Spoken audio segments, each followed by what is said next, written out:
Salut à tous. Quoi de neuf, tout le monde? C'est B. Howard ici. Il semble que beaucoup de gens parlent en mon nom ces derniers temps. Je n'ai jamais prétendu être le fils de Michael Jackson. Je ne poursuis définitivement pas la succession en justice. On prend bien soin de moi. Et en plus, je gagne mon propre argent. Brandon Howard essayait juste de faire de la musique, d'essayer de vivre une vie normale sous une ombre anormale. L'ombre du plus célèbre entertainer que le monde ait jamais connu. Pendant des années, les gens ont questionné la ressemblance, la voix, les mouvements, le visage. Les résultats du test ADN sont arrivés et ils indiquent un match ADN de 99,9% que B. Howard est le fils de Michael Jackson. Ils ont dit que ça devait être une coïncidence. Mais au fond, il y avait une vérité trop dangereuse à dire et trop douloureuse à savoir. Et quand il a enfin trouvé le courage de la chercher lui-même, ce qu'il a découvert n'a pas seulement confirmé les rumeurs, ça a détruit tout ce qu'il pensait savoir sur sa propre vie. Juste maintenant, B. Howard rompt tous les liens après un test ADN qui révèle qu'il est l'enfant illégitime de Michael Jackson. Si cette histoire vous captive déjà, n'oubliez pas de mettre un pouce bleu pour liker cette vidéo et de vous abonner à T-Bulb pour ne rien rater de nos enquêtes exclusives sur les secrets des stars. Abonnez-vous maintenant et activez la cloche pour des notifications instantanées. Un visage familier. Un visage familier dans la foule. Pendant des années, Brandon Howard s'est déplacé discrètement dans le monde de la R&B. Un chanteur-compositeur talentueux qui se taillait un nom à ses propres conditions.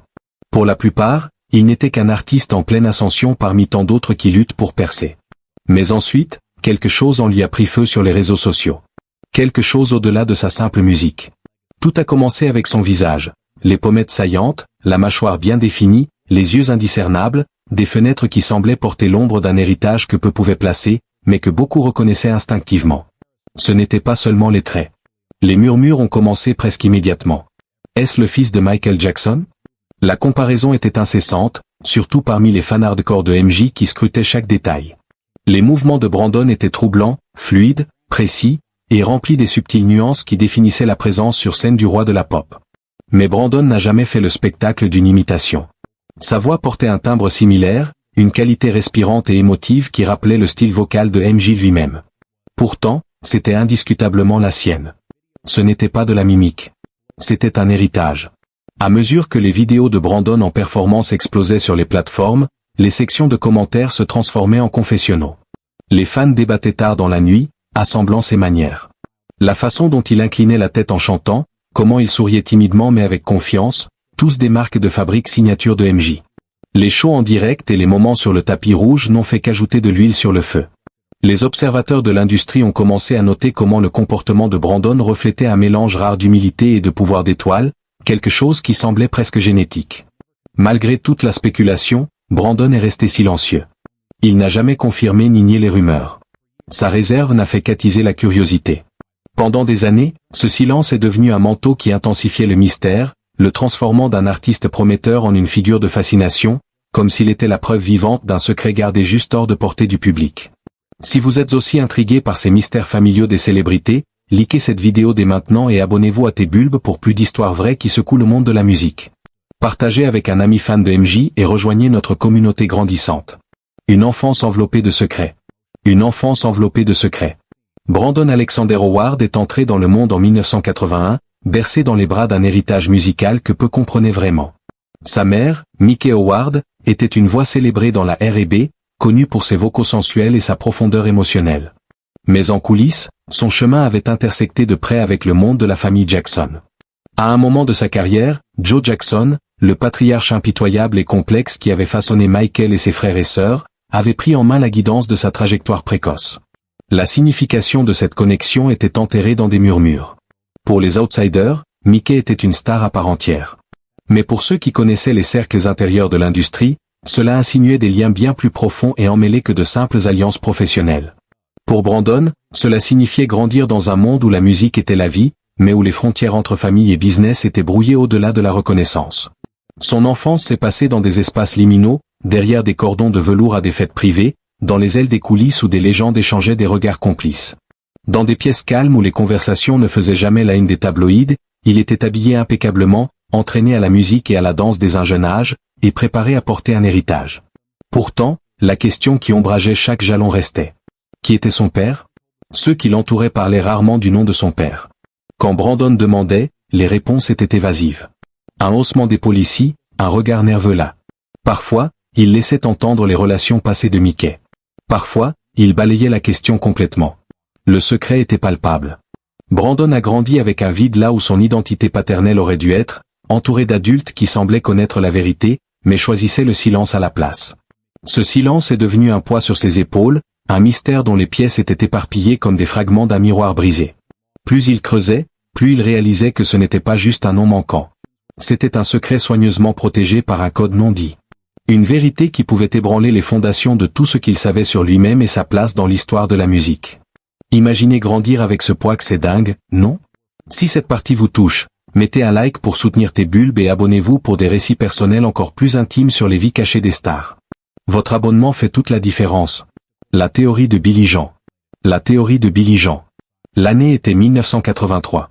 Michael Jackson, déjà une icône globale, a lâché Billy Jean, un morceau qui deviendrait un hymne, un mystère et un repère culturel tout à la fois. La chanson racontait l'histoire d'une femme qui prétendait qu'il avait engendré son enfant, une affirmation que Michael niait véhémentement dans les interviews. En surface, c'était juste une autre narration pop, un conte moral tiré d'expérience et d'imagination. Mais sous cette ligne de basse accrocheuse et ses mouvements de moonwalk, gisait un courant sous-jacent murmuré qui ne s'effaçait pas. Juste 2 ans plus tôt, en 1981, Brandon Alexander Howard était né de Mickey Howard, une chanteuse R&B accomplie connue de ses amis comme Billy. Le timing n'a pas échappé aux fans et aux insiders. Les connexions étaient subtiles mais persistantes. Michael et Mickey évoluaient tous deux dans l'air raréfié de l'élite de l'industrie musicale. Ils partageaient la scène lors de remises de prix, collaboraient avec certains des mêmes producteurs, et étaient fréquemment vus dans des cercles sociaux chevauchants. Avec le temps, leur amitié s'est approfondie d'une camaraderie professionnelle en quelque chose de plus personnel, du moins selon les murmures qui circulaient discrètement parmi les insiders de l'industrie. Ce murmure est devenu une théorie, murmurée d'abord dans les coins des coulisses, puis sur les forums de fans, et a éventuellement fleuri en une légende urbaine à part entière. Les fans ont commencé à se demander, Billy Jean était-elle plus qu'une histoire? Était-ce une confession codée? Mickey Billy Howard était-elle la vraie femme derrière les paroles? La théorie était renforcée non seulement par le timing, mais par des similitudes étranges. La ressemblance frappante de Brandon avec Michael, non seulement en apparence, mais en timbre de voix, phrasé vocale, et sensibilité musicale. Quand Brandon a commencé à attirer l'attention au début des années 2000, critiques et fans ont remarqué ses inflexions vocales troublantes, son style de danse, et même sa présence sur scène qui faisait écho au roi de la pop. Les journalistes, toujours affamés d'une histoire juteuse, ont commencé à assembler des chronologies, à éplucher des archives photos. De vieilles photos ont refait surface montrant Brandon et Michael aux mêmes événements, partageant des sourires, échangeant des gestes qui semblaient plus qu'une simple connaissance. Les fans disséquaient les vidéos image par image, notant la subtile mimique de Brandon des mouvements de main de Michael, de la posture, et même de ses tours signatures. Certains obsessifs comparaient même des échantillons d'écriture manuscrite, pointant des parallèles étranges dans le style de script entre Brandon et l'écriture documentée de Michael. Pourtant, malgré la marée montante de spéculation, Brandon lui-même restait énigmatique. Contrairement aux médias affamés de titres, il n'embrassait ni ne niait publiquement la théorie. Ses réponses étaient soigneusement mesurées, parfois distantes, parfois lasses. Le poids d'un héritage qu'il n'avait jamais demandé pesait lourd, agrafant des attentes et des suppositions à son identité même. Mais il y avait une lutte privée derrière son regard gardé.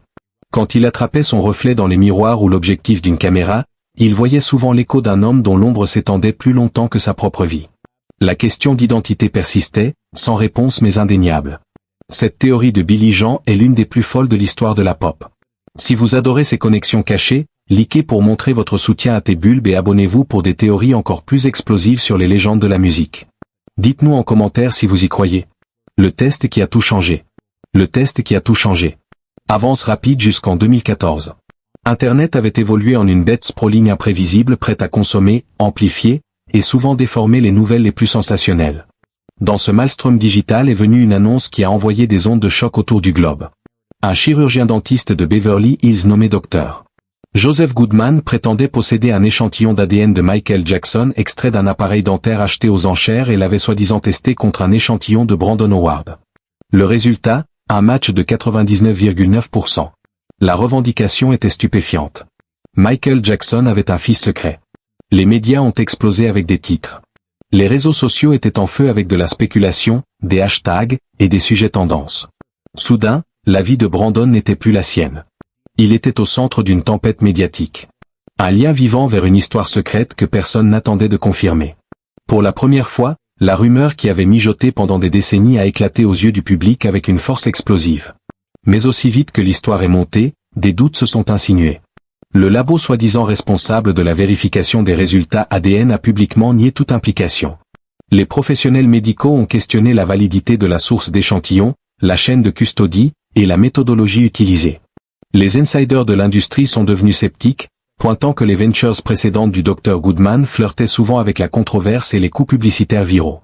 L'homme qui menait la blitz médiatique, l'entrepreneur Alki David, était notoire pour orchestrer des spectacles dramatiques attrapant les titres, et beaucoup se demandaient si ce n'était qu'un autre tel stunt. Sous la pression croissante du scrutiny, le récit a commencé à se défaire. Brandon s'est distancié du test, clarifiant qu'il ne l'avait jamais autorisé, n'avait aucun intérêt pour des batailles légales contre la succession Jackson, et ne cherchait pas la gloire à travers un drame fabriqué. Le backlash, cependant, a été rapide et dommageable. Les critiques l'ont marqué comme un chercheur de publicité, balayant son art et sa sincérité. La pression a forcé Brandon en retraite, une hiatus de la vie publique qui a duré des années. Pourtant, sous la surface, quelque chose de profond avait shifté. Le test ADN, flot et disputé qu'il était, a planté une graine de curiosité urgente en Brandon. Le bruit externe s'est estompé, mais un besoin privé, calme, a pris racine pour connaître la vérité pour lui-même, à ses propres termes, loin des caméras et des titres. Cette lutte interne marquait le début d'un long voyage personnel, un qui façonnerait son identité, son art, et sa compréhension même de la famille. Waouh, quel tournant! Si cette révélation vous laisse bouche bée, likez cette vidéo pour tes bulbes et abonnez-vous pour suivre les suites de ces sagas familiales. Partagez vos réactions en commentaire, qu'auriez-vous fait à sa place? La mère qui ne répondait pas. La mère qui ne répondait pas. Mickey Howard, pendant des années un nom respecté dans les cercles R&B, avait longtemps maintenu une privacy digne autour de sa vie personnelle. Mais quand la tempête a éclaté, le test ADN alléguant un lien avec la lignée sanguine de Michael Jackson, elle s'est trouvée truster unwillingly dans les feux de la rampe. L'interview avec Essence Magazine était sa première réponse publique, et c'était une étude en déviation prudente et émotion gardée. Sa voix était stable mais teintée d'une douleur palpable. Elle a commencé par nier catégoriquement toute connaissance du test ADN avant son annonce, insistant qu'elle avait été blindsided par les nouvelles. Le récit présenté au monde qu'elle avait caché un enfant à Michael Jackson était quelque chose qu'elle rejetait avec une intensité calme. « J'aime mon fils », a-t-elle dit, « et je n'ai rien à cacher ». Pourtant sous la surface, ces mots étaient soigneusement mesurés. Une danse entre vérité et omission. La vraie histoire, cependant, gisait dans ce qu'elle refusait de dire. Quand pressée sur si elle et Michael avaient jamais été impliqués au-delà d'une amitié professionnelle, les réponses de Mickey devenaient vagues, évasives. Elle contournait les timelines, esquivait les confirmations directes, et revenait repeatedly à la sainteté de sa relation avec son fils, Brandon. Ses yeux se sont remplis de larmes quand l'intervieweur a pressé sur son passé. Le sujet évidently remuait de vieilles blessures. Dans un moment d'émotion non gardée, elle s'est référée à elle-même comme le père de Brandon, une déclaration layère de sens complexe. C'était une acknowledgement puissante du rôle qu'elle avait joué seule, élevant un enfant dans un monde rempli de murmures et d'ombres. La fierté rayonnait de son ton, pourtant elle était entrelacée de peur. Pas peur de l'exposition, mais peur de ce que la révélation pouvait défaire. Pour Brandon, voir cette interview était un miroir. Il reflétait ses suspicions les plus profondes, qu'il y avait quelque chose, un secret si lourd que même sa mère luttait pour le confronter ouvertement. C'était une admission silencieuse que l'histoire était bien plus compliquée que n'importe quel titre ne pouvait capturer. Un héritage compliqué par l'amour, le secret, et une douleur non dite. Cette interview est déchirante, qui d'autre a les larmes aux yeux? Likez pour honorer ces histoires vraies sur tes bulbes et abonnez-vous pour des interviews exclusives et des analyses profondes. Votre like nous motive à creuser plus loin. Un héritage trop précieux à compliquer. Un héritage trop précieux à compliquer. Après la mort de Michael Jackson en 2009, sa succession est rapidement devenue l'une des plus valuables dans l'histoire du divertissement. Ce qui avait été un enchevêtrement financier de dettes et de batailles légales s'est transformé en un empire sprawling valant des centaines de millions de dollars. Les droits méticuleusement gérés à son catalogue musical, son image, ses tracks inédits, et sa marque étaient verrouillés derrière des couches de safeguards légaux et financiers contrôlés par une équipe d'exécutifs shrewd et d'advisés qui priorisaient la préservation et la croissance avant tout. Cet empire était fragile, non dans sa richesse, mais dans son récit public soigneusement maintenu. Le scandale, surtout impliquant des héritiers précédemment inconnus ou non reconnus, avait le potentiel d'ébranler cette fondation à sa corps. L'idée que Brandon puisse être reconnu comme un héritier légitime était une menace, une disruption qui pourrait trigger des batailles de cours coûteuses, ouvrir de vieilles blessures, et fracturer l'héritage soigneusement curatette de la famille. Beaucoup d'insiders murmuraient que le silence du camp Jackson n'était pas né d'un déni de vérité, mais plutôt d'une nécessité stratégique. Reconnaître publiquement Brandon comme partie de la famille signifierait réécrire l'histoire, shifter la distribution d'un empire qui était déjà un prize tightly contested. Cela signifierait UFE aval, quelque chose que la succession et peut-être la famille ne pouvaient se permettre. Publiquement, les réactions des siblings Jackson variaient du dismissif à l'hostile. Tito Jackson, fier solide protectif de l'image de la famille, a marqué le test ADN comme une arnaque, le dénonçant comme un ploie pour de l'attention ou de l'argent. Jermaine Jackson est allé plus loin, appelant les clins outright frauduleux. Les actions de Latoya Jackson étaient plus ambiguës. Elle a été photographiée avec Brandon, pourtant elle n'a jamais offert de commentaires publics, laissant le monde spéculer sur sa vraie stance. Aux yeux de la succession, Brandon était une ombre inconvénient, un point d'interrogation mieux laissé sans réponse. Pour la base de Fan Global, il est devenu un sujet de curiosité, un potentiel nouveau chapitre dans l'histoire complexe de Michael que peu osaient explorer pleinement. Et pour Brandon lui-même, coincé entre mondes, il restait un énigme, cherchant identité, appartenance, et la vérité d'un héritage qui semblait simultanément dans et au-delà de sa portée. Les enjeux financiers et familiaux sont énormes ici. Si vous êtes passionné par les drames des successions de stars, likez cette vidéo sur tes bulbes et abonnez-vous pour des breakdowns détaillés sur l'argent et les secrets derrière les icônes. Commentez, changeriez-vous d'avis pour de l'argent? Le deuxième test. Le deuxième test. Le poids des années pressant comme une tempête silencieuse a enfin brisé. Au début de 2025, Brandon Howard, nos longés comptant avec des murmures, rumeurs, et le bruit relentless de la spéculation, a fait un choix profond. Il confronterait le mystère Edon, mais cette fois à ses propres termes. Les yeux prying du monde ne dicteraient pas le récit. Ce voyage était personnel, une quête urgente pour une vérité enterrée sous des décennies de silence et de half-truth. Brandon connaissait les stakes. Le premier test ADN des années précédentes n'avait fait qu'unleash plus de questions, une cacophonie de doutes et de spotlight unwanted. Cette fois, il a approché avec caution et résolve, reaching out non aux médias ou au moulin à rumeurs, mais à une figure cloaked indiscrétion, un ancien médecin qui avait été intimately involved dans le cercle médical privé de Michael Jackson.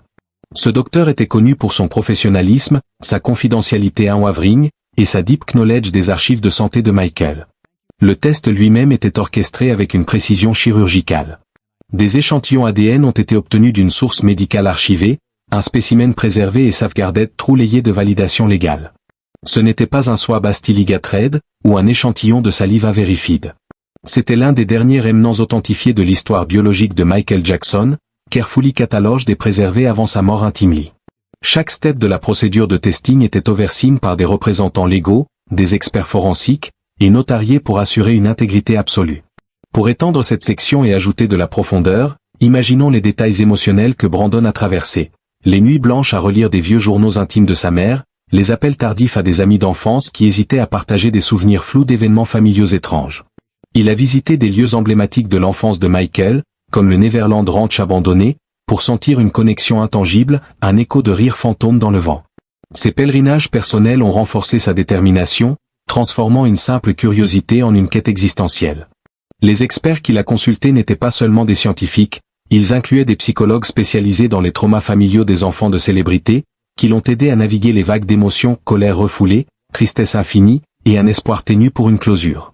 Le processus a duré des mois, avec des semaines d'attente agonisantes pour les résultats, pendant lesquels Brandon a composé des chansons inédites, canalisant sa douleur en mélodies qui, ironiquement, sonnaient encore plus comme celles de son père présumé. Cette période de préparation a non seulement testé sa résilience, mais a aussi affiné sa compréhension de ce que signifie l'héritage. Non pas des gènes seuls, mais des choix humains entrelacés avec le destin. La note, le mensonge. Ce qui accompagnait les résultats du test allait au-delà de la simple biologie. Aux côtés du rapport officiel se trouvait reportedly un artefact unexpected, une petite enveloppe carefully sealed portant ce qui est believed d'être la marque personnelle indiscernable de Michael Jackson. C'était un geste unlike any other. Un message cryptique d'un homme qui avait passé sa vie surrounded by silence et guarded truth. À l'intérieur de l'enveloppe se trouvait une carte de crédit allegedly embossed avec la signature de Michael along with une note manuscrite. La carte était said to be more than just a symbol of wealth or status. Des sources familiar with the arrangement suggèrent qu'elle était intended à acquis to something far more intimate. Selon ces sources, Michael avait entrusted cette carte à son médecin with one explicit instruction. Elle devait être handed over to his biological child, la one person Michael reportedly wished to acknowledge quietly et privately long after his passing. Pour approfondir, cette note n'était pas un simple bout de papier. c'était un relique chargé d'émotions, écrite d'une main tremblante lors d'une nuit d'insomnie en 1982, peu après la naissance de Brandon. Les mots, bien que brefs, pour mon petit Moonwalker, avec tout l'amour du monde, portaient une urgence poignante, comme si Michael anticipait déjà les ombres qui s'allongeaient sur sa vie. La carte de crédit, liée à un compte secret pour des dépenses discrètes, n'avait jamais été utilisée, préservée comme un talisman d'un amour non exprimé. Le médecin, un confident de longue date, avait juré le secret, mais la mort de Michael avait libéré cette promesse, la passant comme un flambeau à la génération suivante. Brandon, en la tenant, a pleuré pour la première fois ouvertement, sentant non seulement la confirmation génétique, mais un fil émotionnel tendu à travers les ans, reliant un père absent à un fils cherchant désespérément une encre. La vérité. La réalisation était dévastatrice. Brandon n'avait pas merely été exclu d'aide d'un secret familial. Il était allegedly deliberately erased, une casualty de préservation et de contrôle. L'identité de son père, on sa distance spéculation, now stood en indéniable trousse. Yet, cette vérité arrivait rapide inali. Un mensonge si carefully crafted qu'il essaie to have shadowed y sentir life. Behind the scene, des décennies de silent deals et shadow d'arrangements sont believed to have come into focus. Brandon reportedly learned que Joe Jackson, le père de Michael et patriarche de la famille, avait allegedly orchestraté un web de confidentialité, coercing Mickey Howard into silence. Des contrats et non-disclosure agréments sont said to have been drafted, signed, et enforced pour protéger l'héritage Jackson et les carrières intertwined with it. Même Mickey elle-même est alleged to have signé such a document, not revealing it to Brandon, but affirming to the family que la vérité resterait buriée. Dans ce moment qui est, private, Brandon est said to have understood le true cost de legacy et silence. Le public might never know la full story, mais lui-ci. Et with that knowledge came a new path, one that demandait des lignes, reckoning, et perhaps finally peace. Cette vérité est un coup de poignard, comment rebondir après ça? Si vous vibrez avec ces révélations choc, likez pour tes bulbes et abonnez-vous pour des updates exclusifs sur les développements de 2025. Qu'est-ce que vous feriez avec une telle note? Les conséquences. Dans l'immédiat aftermath de la révélation ADN, Brandon Howard reportedly vanished de l'œil public, retreating into un silence si profond qu'il reportedly startled even those closest to him. Les murmures et rumeurs qui avaient swirled pendant des années, on se dismissed à mere spéculation, étaient now confronted with what many considéraient indéniable évidence. La théorie qu'il avait haunted était no longer juste un shadow. Elle avait seemingly crystallized into bloodline truth. Yet, rather than feeling victorious ou validated, those who saw him privately described a man burdened by pain et un crushing sense of abandonment. Des sources close to Brandon ont alleged que dans des moments de solitude, il repeatedly murmure une single phrase, note à triomphant déclaration, bu à l'âme, je suis son fils. Ce n'était pas la triomphant résolution Mani Outside avait imagined. C'était une wound reopened, une betrayal qui get deeper than any headline could reveal. Pendant des décennies, Brandon avait reportedly lived on the periphery d'un legacy qui seemingly prioritise les intérêts de millions over the rights d'un child to know the truth. La succession Jackson, le cercle de sa mère Mickey Howard, et même la extended family allegedly chose silence, shrouding son existence in omission et denial. Il reportedly made no attempt to contact la succession de Michael Jackson, nor did he reach out tous les membres de la famille Jackson. Même la femme qui l'avait raised, Mickey Howard, reportedly remained unacknowledged by Brandon. C'était if la révélation avait severed not only une biological connection, but also une fracture d'émotional teder. Pour Brandon, cette vérité était both a burden et une condamnation. Proof d'une lifetime spent in shadow, de need d'acknowledgement, et ghastly by les very people qui could have offered solace. Pour étendre les conséquences, explorons l'impact psychologique. Brandon a consulté des thérapeutes pour traiter un deuil complexe, non seulement pour un père perdu, mais pour une identité volée. Ses amis ont décrit des jours où il errait dans Los Angeles, visitant des studios où Michael avait enregistré, cherchant des signes dans les murs écaillés. Musicalement, il a mis en pause sa carrière, détruisant des démos qui trop ressemblaient à Thriller, optant pour un style plus introspectif, influencé par le blues plutôt que la pop.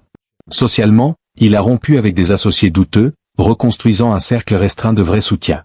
Cette phase de retrait a duré des mois, pendant lesquels il a voyagé incognito en Europe, visitant Vienne pour absorber l'héritage classique qui avait inspiré Michael, cherchant une paix dans l'anonymat. Ses actions n'étaient pas impulsives, elles étaient un rituel de renaissance, lavant les toxines d'un passé empoisonné. Le dernier rupture, la culmination des années de turmoil émotionnel, reportedly came swiftly et decisively. Sur un single dès au début de 2025, Brandon essaie to have legally changed son name, shading le surnom Howard qu'il avait longtied à un past il reportedly no longer wished to carry. Ce n'était pas juste une legal formality, but une symbolique acte, une réclamation d'identité, et une public statement d'autonomie. Dans les days that followed, des sources suggest il methodically erased son digital footprint.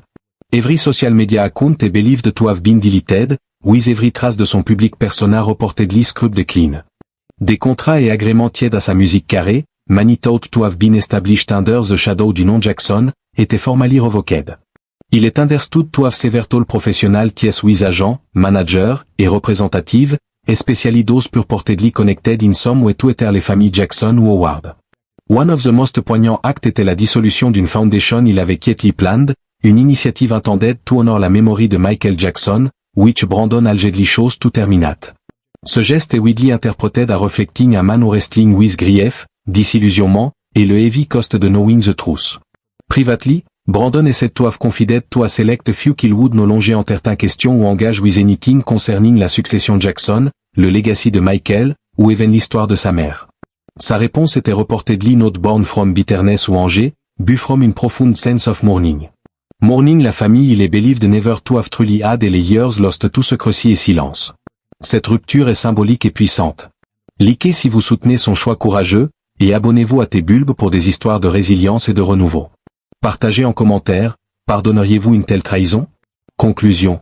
Pendant des décennies, Brandon a soft tout understand qui il était, attempting tout reconcile fragment d'identité scattered by absence et de nial. Now que la vérité avait été libérée, many close to him felt le price était tout steep to continue living in the shadow d'un legacy qui never fully embrassed him. Il n'a pas walked away for financial gain. Il n'a pas walked away for media attention ou headline. Il a walked away parce que la vérité elle-même n'était never le problème. C'était le denial de cette vérité. Les years de being kept in the dark, l'isolation et l'érasé qui est believed to have broken him. Si votre entire life avait été built on Ali, would you fight for answer ou walk away forever? Partagez vos pensées dans les commentaires. Merci d'avoir regardé cette vidéo avec nous et à la prochaine. Si cette conclusion vous a ému aux tripes, mettez un pouce bleu massif pour liker, abonnez-vous à T-Bulb pour ne rater aucune de nos vidéos sur les drames hollywoodiens, et activez les notifications. Partagez avec vos potes fans de musique et de mystères ensemble, on illumine les ombres. T-Bulb, votre source pour les vérités cachées.